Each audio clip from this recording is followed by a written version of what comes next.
Okay, Beseder, so Be'ezras Hashem, what we're looking at tonight is going to be a chelek of Likutei Am HaChachma in Yanei Shabbos, and there's prokim in here with regards to engagement with Yichud. We started off the process of talking about the Rebbe's vision, not really the Rebbe's vision, the Arizal's vision, the Tzadikim HaMitim's vision, that everybody should be oisek in Yichudim. But the Arizal said that there's something higher than Tefillah, there's something higher than Torah. Not, God forbid, that it's actually higher than Tefillah or Torah, but it combines both of them, and that's the avodah of Yichudim. Yichudim, as we saw, is really just tapping into the life force of the avodah, the Baal Shem Tov HaKadosh, for Yid to be mistavik HaKadosh Baruch Hu in their machshavos, in their leiv, and in their bodies, and it comes about by way of specific mechanisms, by contemplation of specific names of HaKadosh Baruch Hu, different breathing techniques, and what we're going to try and do is we're going to try and focus a little bit more on the derech ha'avodah of what the Rebbe is being madrich in. Why is it called the Yichud? Why is it called the Yichud? So Yichudim b'derech klal has something to do with different shemos and the unification of different shemos with other shemos.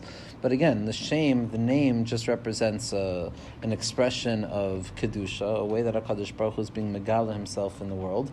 So for example, if a person is being miyached the shem Havaya, which represents Zer Anpin, which represents Torah, which represents Soiviv Kal Alman, and an acknowledgement of HaKadosh Baruch Hu's abundant presence in a way that's transcendent to the human being, Adnus, Aleph Daled Nun Yud, is going to represent the opposite. It's going to represent the hiddenness or the concealment of HaKadosh Baruch Hu in the aspect of Malchus. So it's a Zachar, it's an Akeva, it's Yichud, Kudsha, B'richu, V'shchinte, Soiviv Kal Alman, Mamala Kal Alman. And when a person contemplates, a person looks in a siddur, and they look at the Yud K, Vav K, and the Aleph Daled Nun Yud, those two shemos. So there's many ways to go about it. So when a person says Amen, for example, the kavanah should be Havaya and Adnus, which equals Gematria 91, which is going to the Gematria of Amen. What the Balatanya points out in Shar Yichud Ve'amunah, based on Tikkun Zohar, is that there's something called the Yichud Ilah and Yichud Tata.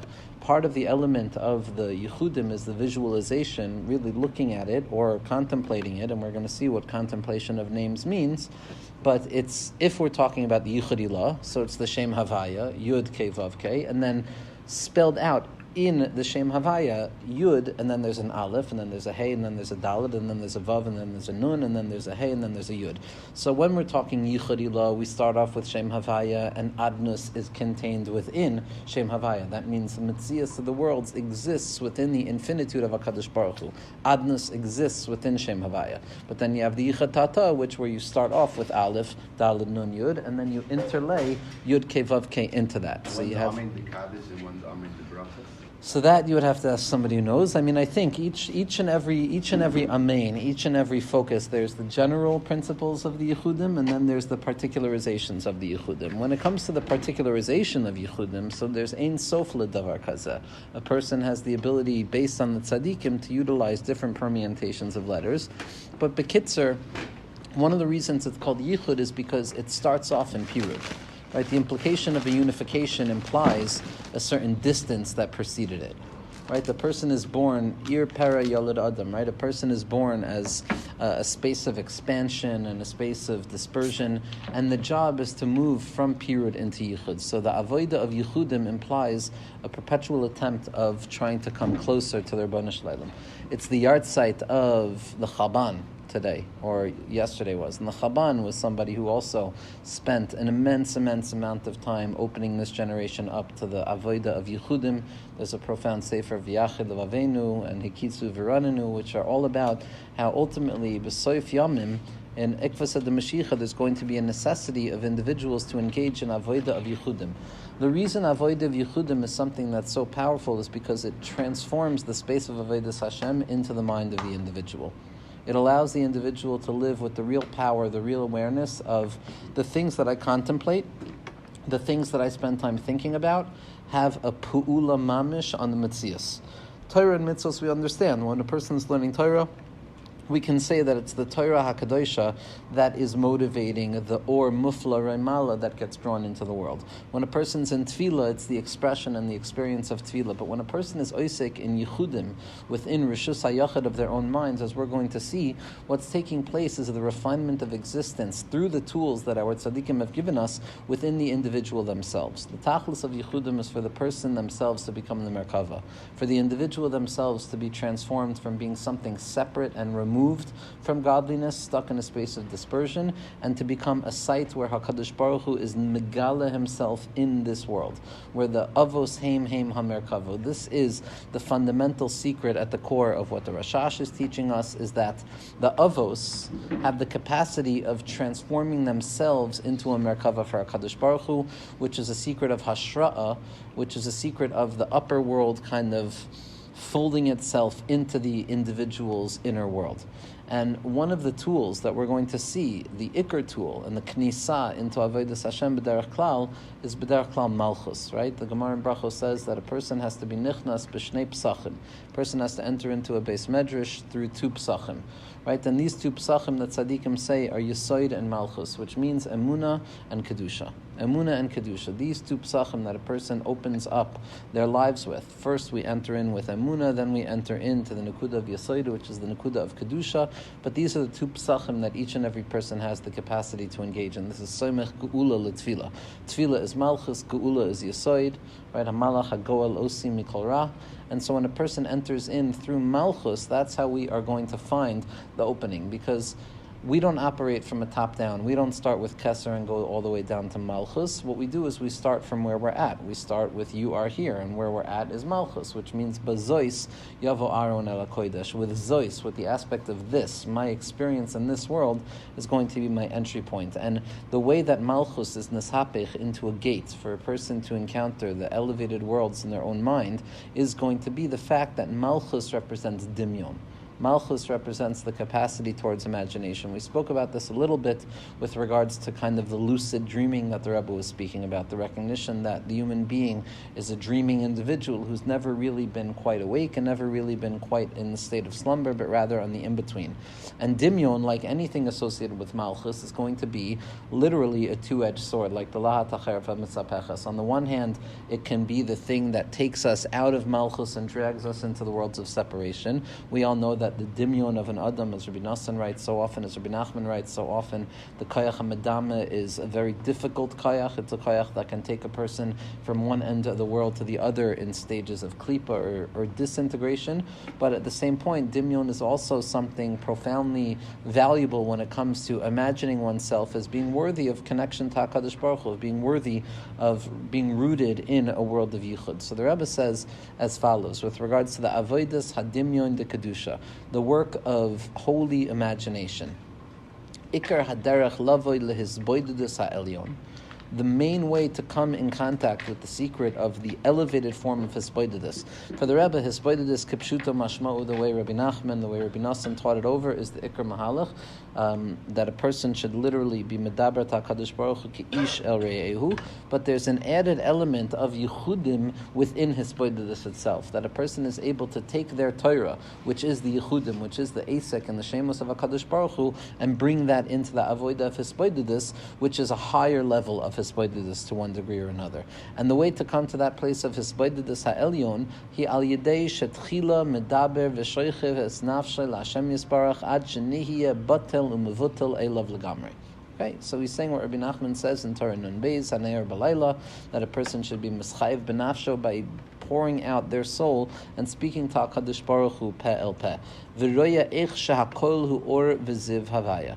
And at that point, a person comes to recognize that existence, again, I'm choosing to live in this space. I'm choosing to live in this space of imagination, but when I suspend my reluctance to believe in these things and I open myself up to the possibility of imagining something that's not visually present, that's what imagination is. It's the creation of an image that is not an actual image, but it's the creation of a space that doesn't actually exist here and now or in front of me. I'm creating a space.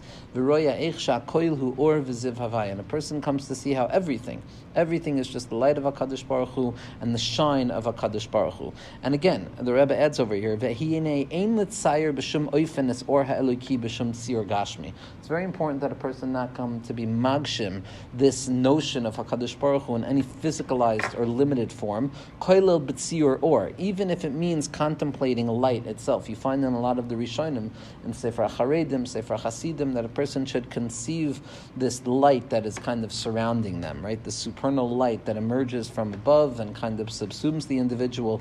Ki zeh bichlal pesalu masecha, right? We do not want to force our minds to adapt to physicalized elements. The entire tachlis of the Torah is to remove us from that. Va'afilu hashemos v'ha'osios, even the names themselves and the letters of the names. Asur loimer shehem tzura be'ein sof. One cannot ever come to say, God forbid, that these shapes of the letters exist by the infinite. Ki lo yizeh bilvad she'asur loimer al davar gashmi shu or ein sof. First and foremost, it's asur, but kol tachlis ha'isur, to say that the shame or the letters themselves are identifiable or equal with HaKadosh Baruch Hu b'chlai v'atzmai. El shegam asur l'shtamish b'davar gashmi kedei l'samel boyas ha'ein sof. It's also asur to utilize these inyanim to serve as symbols for godliness. Ki ein shayach l'kasher es ha'ein sof im davar gashmi b'shum kisher ba'olam. Because a person is incapable of connecting with anything physical to HaKadosh Baruch Hu. V'chol masha anu oimrim lachshav shakol or, and when we say in all of the svarim to contemplate as if one is surrounded by light, ein hakavana l'tziur or gashmi. We're not talking about the physical expression of light. Ela l'machshava b'das l'loi tziur klal, but rather it's a thought, it's a state of mind within the mind of the individual as if there's a light, or what it means to feel a certain element of or. It's very difficult to ensure that the mind doesn't get stuck in this physicalization of things. If a person is concerned about this, a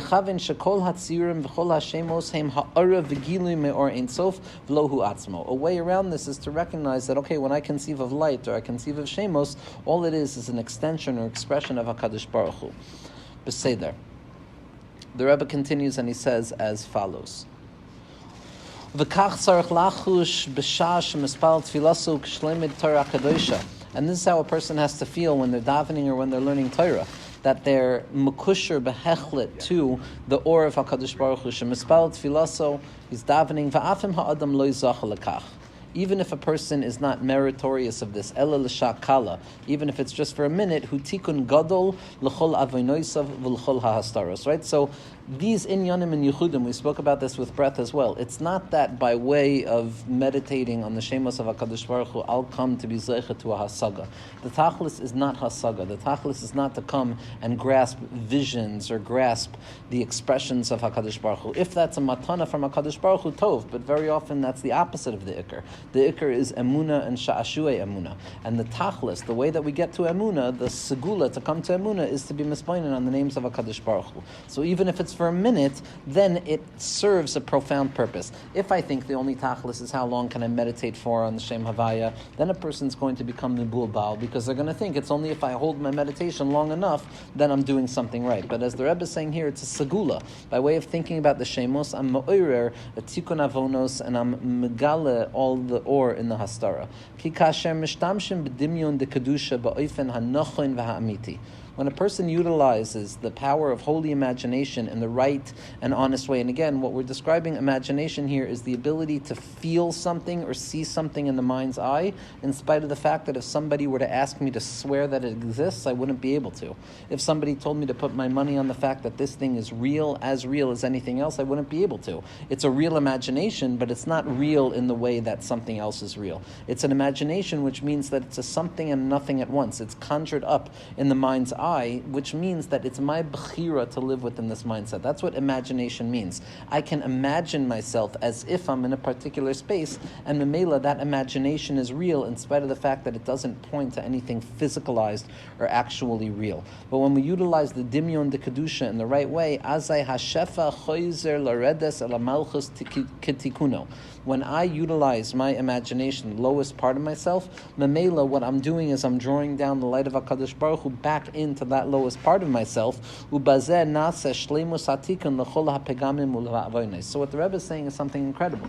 The reason that we utilize imagination for the sake of entering into a space of hiskashrus with HaKadosh Baruch Hu is because imagination is the lowest faculty within the mind. Even though Rav Simcha Bunim says that Adam is Melashon Dimyon, and really the sole quality that allows a human being to truly be a human being is our ability to imagine. Nevertheless, it's still a lower, more coarse expression of the self, and therefore to fix the broken thing from the broken thing itself, to draw down the light of HaKadosh Baruch Hu from the lowly light of imagination is a very powerful thing.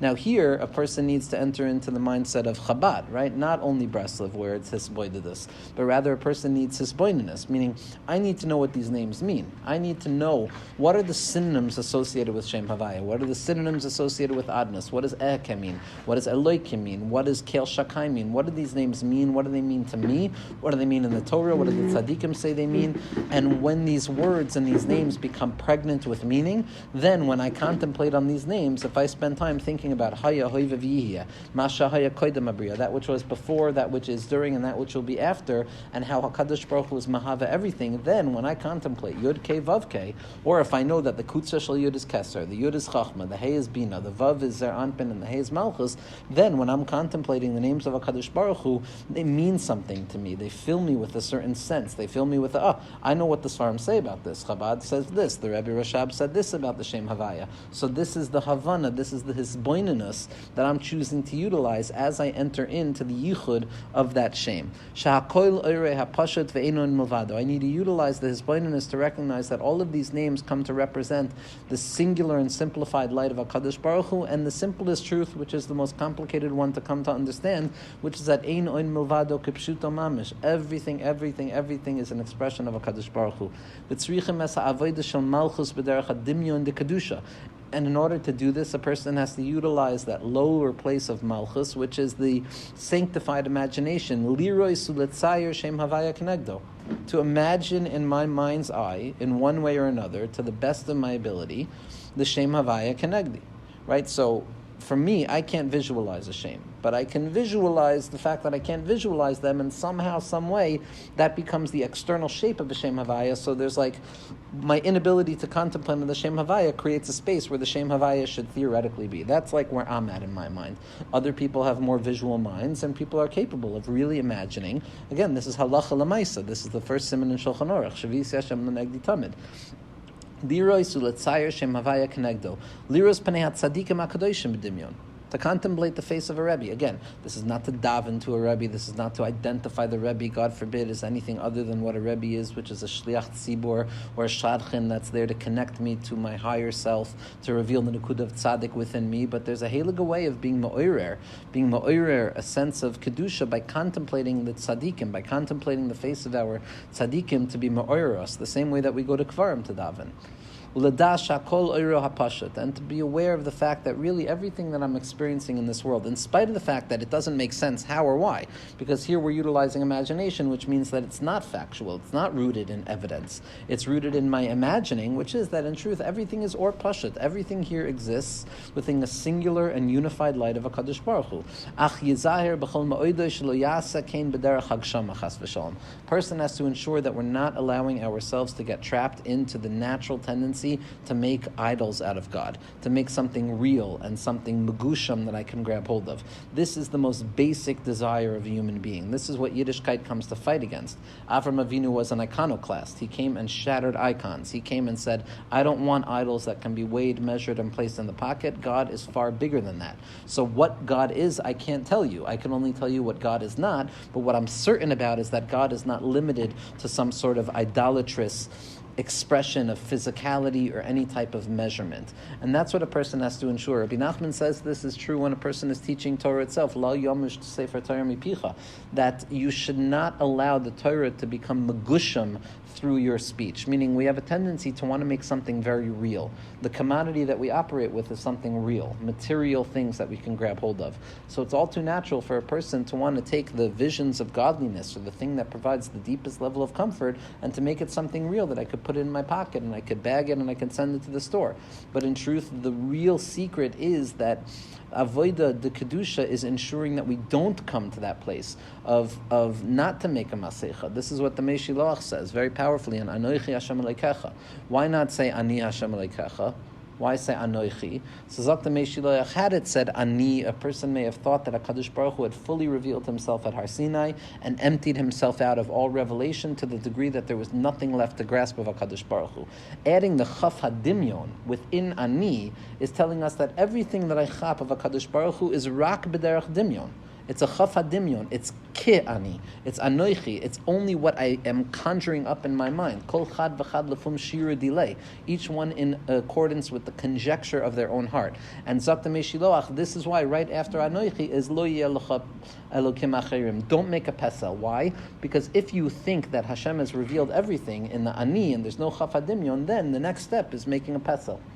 Right? So remembering that it's all b'derech imagination protects us from ever falling into the trap of hagshama. Lachshov sheyesh lama le'ezet siur oisi oisi dimyon. There's no imagination of light above, there's no imagination of worlds that we conceive, and there's no presence of letters, in spite of the fact that we give all the power in the world to letters, right? Because we're aware that they're letters that are not really letters. They're written a black fire upon a white fire, which when you come to grab hold of them, they disintegrate in your hands because they're removed from you. It's only an idea. In truth, there's nothing, no physical expression and no imaginal expression above. Because in truth, everything is subsumed and saturated by his simple and unified light, which is above all grasp and contemplation. And there's no mind that has the capacity to grasp it. Forget about grasping HaKadosh Baruch Hu. We can't even grasp Or Ein Sof. Amnan b'chol zos, nevertheless, in spite of all of these prohibitions against making it something thickened and real in our minds, Ratzon HaKadosh Baruch Hu sheyeh tikun hadimyon de kedusha. What HaKadosh Baruch Hu wants us to do is refine our dimyon, to refine what it means to be a ben adam, to take the koyach that allows us to drag ourselves around the world with all elements of anxieties and fears that are not real and considerations that are not real, and to take that, arrest it, and utilize it for kedusha, to create worlds and worlds through which I can come to realize every dimyon that I have is another opportunity to come to a place of realizing leis machshava tfisa beklal, leis machshava tfisa beklal, leis machshava tfisa beklal. And in that is the experience of the yichud, because the yichud is never, I'm finally at the point of unity, because when I think I'm finally at the point of unity, that means I'm being mistaken in my apprehension of godliness. But every yichud is magala, another dargad of pirud, which now provides another opportunity for a higher yichud. The whole inyan is to be metakin the dimyon de kedusha. B'tzarech shekol machshavasav v'rayanoisav yu al Hashem yisbarach. A person has to try, has to make sure that my thoughts and my ruminations and my contemplations are with Hashem. I'm thinking about Hashem. Whether I'm with my spouse or with my children or in a traffic jam, I can still be with Hashem. Mamrim hayinu im Hashem. The pasuk says, you were mamrim with HaKadosh Baruch Hu. You deviated away from HaKadosh Baruch Hu and you fought him. Zakt Rav Tzadok HaKohen me Lublin. That mamrim hayinu im Hashem. Even when you're mamrim, even when you're apart from Hashem, you're still with Hashem. That's what it means to contemplate HaKadosh Baruch Hu everywhere. Kamesha Baal Shem Tov HaKadosh Omer.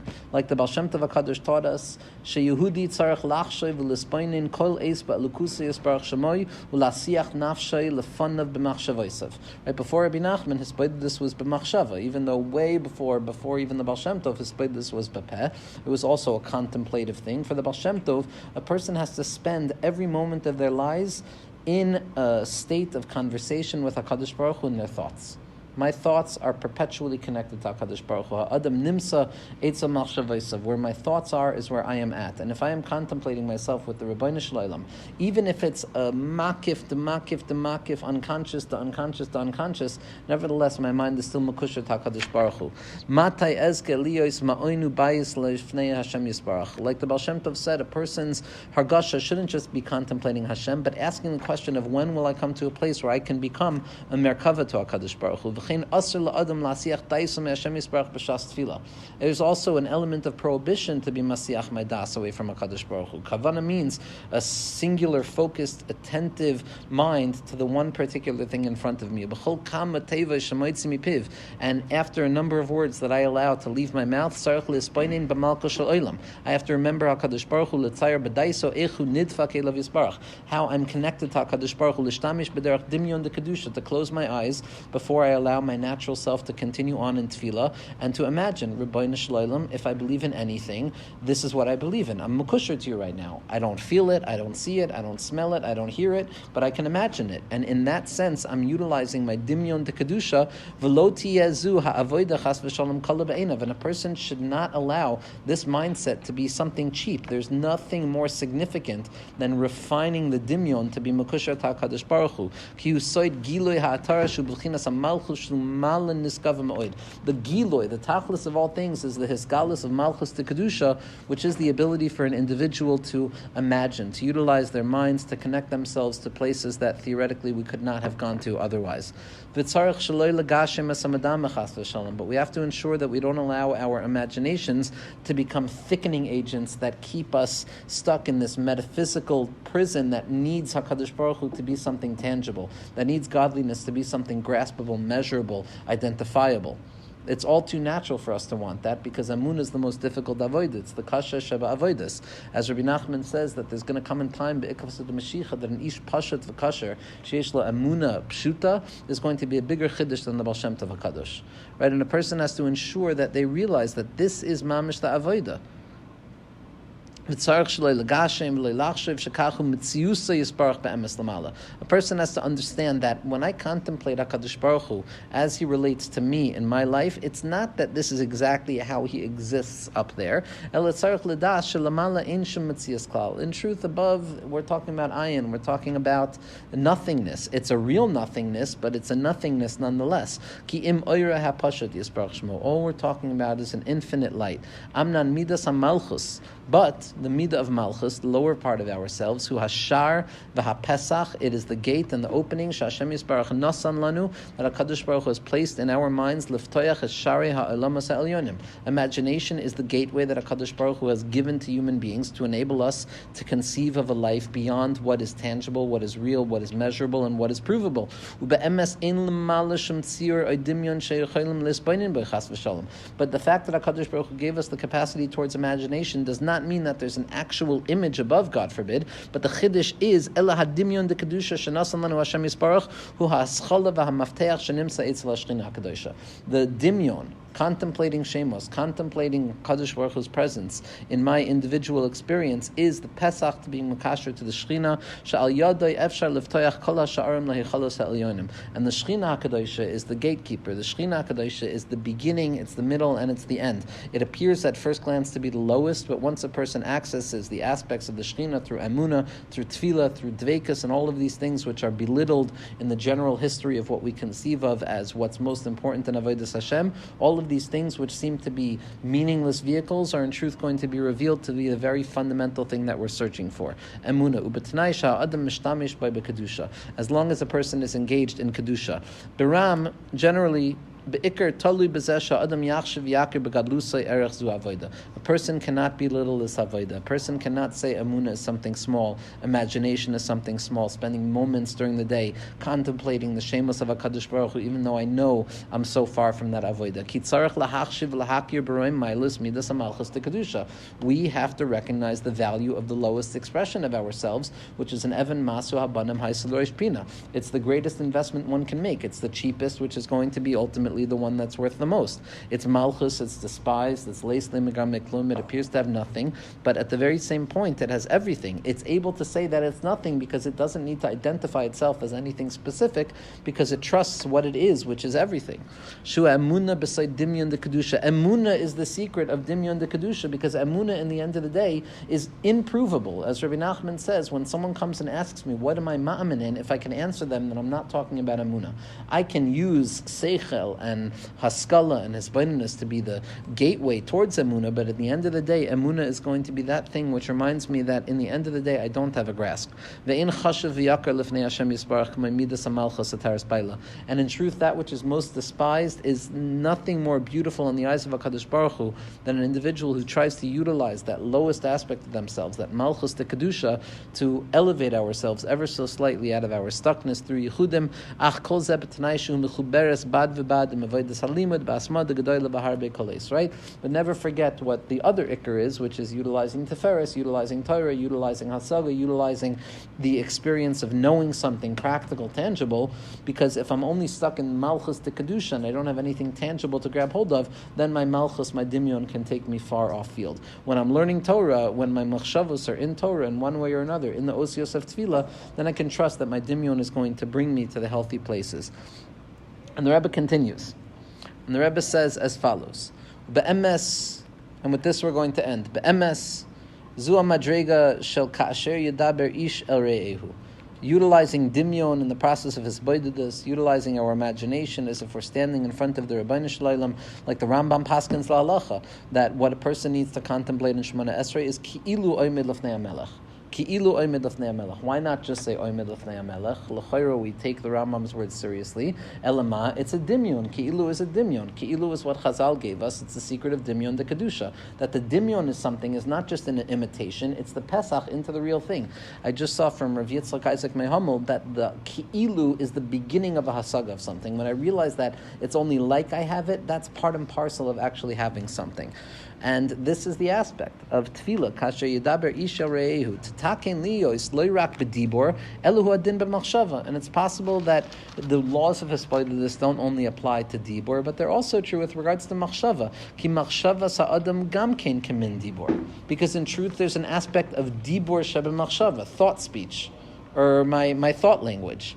Ked'isa b'divrei Chazal, as Chazal have told us, shedibor haneshamos isha re'ehu b'kishrei hamachshavos, that the way that neshamos speak to one another is through, like telepathy. It's through thought. V'gam hamachshava hu b'chinas dibor lefnei Hashem. And klapei HaKadosh Baruch Hu, even the machshava, as refined as it is going to be megushim to the extent that it's nechshav as dibor. B'shasha adam medaber diburim kadoshim lefnei Hashem. And in the moment that a person is speaking true and holy words in front of HaKadosh Baruch Hu, mizeh yachal lavo lisamek b'hisbaininus. Through that, a person has the capacity of coming to a place, of getting into a place, by talking b'shasha adam medaber diburim kadoshim, when a person is speaking holy words to HaKadosh Baruch Hu, lavoy lehisamik b'hisbaininus shakol rak elikus. When I begin the process of opening my mouth and allowing my mind to enter into a place of imagination to kedusha, where I allow the external reality of my life to fall away, and I allow the forest trees and the mysterious nature of the forest or my bed or wherever I am to kind of take over, the imagination, the childish imagination takes over, and I'm standing in front of HaKadosh Baruch Hu. It's just a dimyon? Yeah, it's just a dimyon, but dimyon is a metzias. It looks ugly, it looks nasty, it's malchus. Nevertheless, it's the deepest secret of all. Ad shebal ledaber lefnei melech panim el panim. Through this, a person can allow themselves to suspend their intellect for just a second, to allow themselves to literally experience a moment of speaking to HaKadosh Baruch Hu, panim el panim, v'zeh hadibor yachol lahasois af b'machshava. And we can do this even with our thoughts. V'chol zeh al yedei she'eshtamish b'midas hamalchus shumidas hadimyon de kedusha. This is the secret of the koyach hamadama. This is the secret of the power of our imagination, which is the secret shu shirish v'roish l're'iyah ha'elyoina. Dimyon is the way we begin to see. Imagination means the creation of images in my mind, and those images, in spite of the fact that I'm fundamentally aware at every moment that they're not real images, they're not depicting anything actual or real, nevertheless, when I hold on to that recognition, the images become real and not real at once. They're metzias she'ena b'metzias. I can contemplate HaKadosh Baruch Hu and know that this doesn't come anywhere near the possibility of grasping HaKadosh Baruch Hu, but nevertheless, it's my malchus and it's my Pesach into the Shechina HaKadosha. This is the Rosh V'Shirish L'Riyah Elyoina, Shetzarech Shegam Yitzayir L'Negdo Es Hashemos V'Hagvanim She'Keneged Amidos. This means contemplating the Shemos of Hashem, Yud, Kei, Vav, Kei. The Rebbe has in his Siddur, based on I'm forgetting, I think it's one of the Balei Tosfos, but different colors of Shemos Havaya. And in the Rebbe's new siddur, they just got the Rebbe like this massive, incredible looking siddur with like locks on it. And you see somebody added, they put pages of, illuminated, colored, different shemos. One is a Shem Havaya in red because the person is supposed to imagine it surrounded by fire. One is a Shem Havaya in blue, I believe, or green because they're representative of different dargin. Again, this is, and the Ramak and all of the tzaddikim spent a lot of time talking about colors and these things. Does that mean HaKadosh Baruch Hu has colors? No, Avada not, but colors and the utilization of imagination to create concepts that are real in the fact that they mean something to me, while at the very same moment I'm very aware that they're not real because they don't mean anything klape what HaKadosh Baruch Hu actually is. At that point, Bezois Yavo Aron El HaKodesh. This is how I enter into Kedusha. Bezois, with Malchus, this is what it means to be a Ben Adam, someone who has the ability to rectify Medame. V'yidme be'enei Seeing rucho. the colors or knowing the colors? It's a seeing and a knowing. Are colorblind. Exactly. So again, all of the hasaga here is b'derech machshava. There are some people who have more visual thinking minds, right? There's some people who are much more rooted in the capacity to imagine a bright light in front of them, to imagine some expression. Other people see black when they close their eyes, and then it has to be a dimyon within a dimyon, where I'm imagining that I'm seeing something in spite of the fact that I'm not seeing. Ein ledavar sof. The only ikr in the klal gadol in all of this, to ensure that dimyon is being utilized properly in terms of coming close to the Rebbeinu Shalom, is not to be magshim. To start off with the fact that leis machshava tpisa beklal, I have no hasaga whatsoever of anything bechlal tachlis hayadiyah shlei neda. There's nothing to be known other than the fact that I can't know anything, and that has to be the hakdama and the sof. Then in the middle, my imaginings and my utilization of visualization, so to speak, is how I bring nothing into something, how I create for myself certain ways of feeling that I'm coming in contact with the Rebbeinu Shalom. And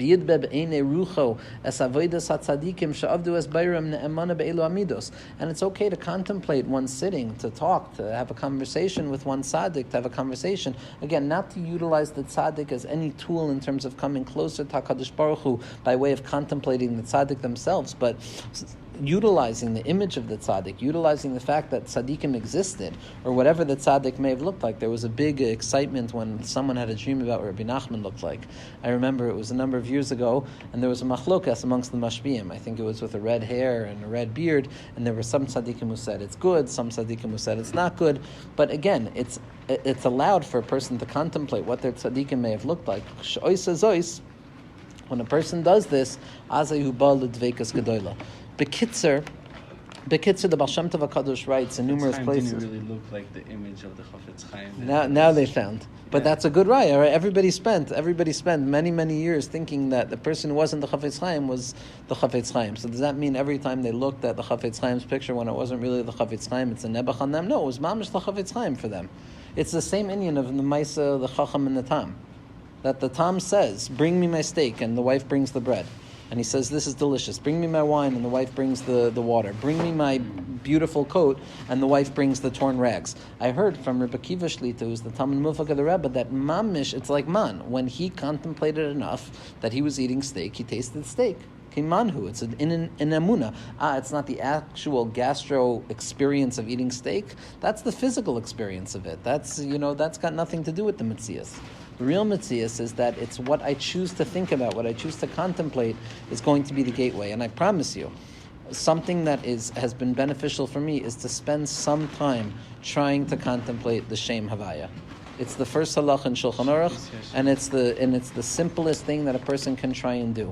Yud, K, Vav, K. Sometimes it's contemplating the name in its fullness, sometimes it's contemplating one letter at a time, but by closing the eyes and attaching to that, eventually, slowly but surely, a person begins to feel like they're entering into Kedusha. As the Toldos Yaakov Yosef says, Ha'emuna hi hadvekus. Emuna hi hadvekus. In a three-line sentence. You contemplated with the yud and the hay and the vav that way or downwards? Horizontal. But again, but ish lefi mahalalo. Like Yud Vav Dalet and So again, then you have the basic elements, meaning there's many permutations of HaKadosh Baruch Hu's names. There's many yichudim, but as the Rebbe says, mufurish b'kama makomos, a person does not need anything more than asbab in order to be a tzaddik. You don't have to think about more than HaKadosh Baruch Hu's name spelled out with Yudin, which equals the gematria of Ayin Beis, which is associated with Chachma, Yudin and Alfin, which is Sag, which corresponds to Bina, Alfin, which corresponds to Zer Anpin, and Hayes, or just doubling the letter, which corresponds to Malchus. With that, Asmab, Ab, Sag, Ma, Ben, so that's the way that a person is going to be Mekosher. Rabbi Nachman says this Mufurash in the second Torah in Likutei Maran, that Ben Porat Yosef, Ben Porat Alei Ayin, in order to utilize the Klei of Mashiach, to access the weapon of Mashiach, which is Tefillah, a person has to have the Koyach of Yaakov, which is the Tarpu Oiris. What are the Tarpu Oiris? Taf Reish Pei Vav. It's the gematria of Peirat, but it's Absag Ma Ben Kasa Kamad Kana. It's the 4 miluyim of Shem Havaya, the 3 miluyim of Shem Eke, and when you have all of those Shemos, the Koyach of Yichudim brought into the Avoida of Tefillah, this is just the kiyum and what Rabbeinu speaks about in being Mahapech the Torah into Tefillah. That's what a Yichud is all about ultimately. But the secret is Emuna Hi Advekas. How could that be? How could faith be connectivity? Connectivity, cleaving, implies that I have a grasp of something. I know what I'm connecting myself to. Emuna implies a distance from something. Elama, Emuna Hi Advekas. When it comes to this, the dimyon itself is real. It's a real dimyon. It's real for that individual. It's real for me in this moment. Ad Kedei Kach, that the Zohar Kadosh says that when Avram Avinu came to look at Maras HaMachpelah, he saw an Ar Gadol. When Ephron Achiti saw absolutely nothing. How could it be? It's a secret of if you have your dimyon de kedusha in place, you will see oros in places that other people don't see oros. As Chabad Chasida says, Abba Mabah Zahir Tfei. Right? The Tanaim would ask, what was your father more engaged in? What was his mitzvah? But Zaktat Tzadikim, Zahir, what was he most careful about? Zahir means what got him lit? What was your father kind of illuminated by? What was the Nakuda? What was the mitzvah? And that's talui on the dimyon of an Adam. A person has a dimyon gadol when they put on their talis sometimes. Other people it's tefillin. Other people it's saying the bigger Tehillim. picture, like Rabbi Akiva laughed when he saw the foxes. Bevadai, because for Rabbi Akiva that was a mitzias of nechama. Rabbi Akiva was laughing not because he saw suffering and he said, suffering is going to be megala in the end. That's cruelty. When you see suffering, you don't say, there's going to be geula. That's a cheap tactic. Rabbi Akiva's avoida was that he was mamish. He saw geula in that time. He saw geula being mekuyim as a result of the fact that if the negative side takes place, memela I have access to the positive side now as well, which means that it was an or gadol for him at that point. Why didn't you believe it otherwise? If you just said, if you didn't see Bevadai he believed it, but there's a different to see belief. He had to see it. He was seeing it, but it means he wasn't saying, if I see the destruction here, that means geula is going to come about later on. He was seeing geula within the galus itself, like the Lubavitch Rebbe teaches. All you have to do is be mamshech the aleph, and being mamshech the aleph into goyla to spell out geula doesn't mean that the aleph wasn't present there. Right? It means that you're being magala the aleph. This is why the Lubavitch Rebbe could say teikef umiyad mamish. Right? Because teikef umiyad mamish immediately now is something that doesn't exist within the framework of time, past, present, and future. Time is only experienced by way of not having something and then gaining it. There's a distance between me and that thing that's going to happen. Teikef umiyad is immediately now. That's quicker than any imaginable possibility because there's no duration. Elama, it has to be that geula always perpetually exists, is always perpetually at hand, and therefore the Lubavitch Rebbe could demand teikef umiyad mamish because all it is demanded upon is entering into a pre-existing truth that has always already been there. And so in the avodah of dimyon malchus, meaning the Rebbe is being masber, malchus looks ugly, it looks low, it looks small, it looks meaningless, but it's a segula that brings a person into kedusha. And that segula, the tool that we have to utilize is dimyon, our imaginations. Why am I mekusher to tzaddikim? Because I choose to imagine myself as being someone who's worthy of being mekusher to tzaddikim. Nebuch on a person who feels that I rationally can prove why I'm worthy to do this, that, or the other thing. With dimyon, I could be madama myself. I could be madama myself that things are okay right now, and memela things are going to be nisapech to be okay. And that's the avoid of the yichudim, that's the avoid of contemplating a Kadosh Baruch Hu shemos. Again, the names themselves are nuclear potencies. Eheke, Shem Eheke, can allow a person, if you learn Rabbi Nachman's Torah Vav, then when you think about Aleph, K, Vav K, then you really have what to think about. You have the ability to think of yourself as in a process of becoming v'chule v'chule. And Be'ezras Hashem, what I think, if Chaver are enjoying it, then we'll try a little bit more to go more into the Eitzos Pshutos of what the Rebbe is being masbir as to how do you, once you get into the space of Dimyon, how do you then enter into a space of breathing? What's the posture a person should be sitting in? I can't speak from a place of experience, I can only speak from a place of attempting and trying, but nevertheless, we'll bring together on it. Be'ezras Hashem Yisparach.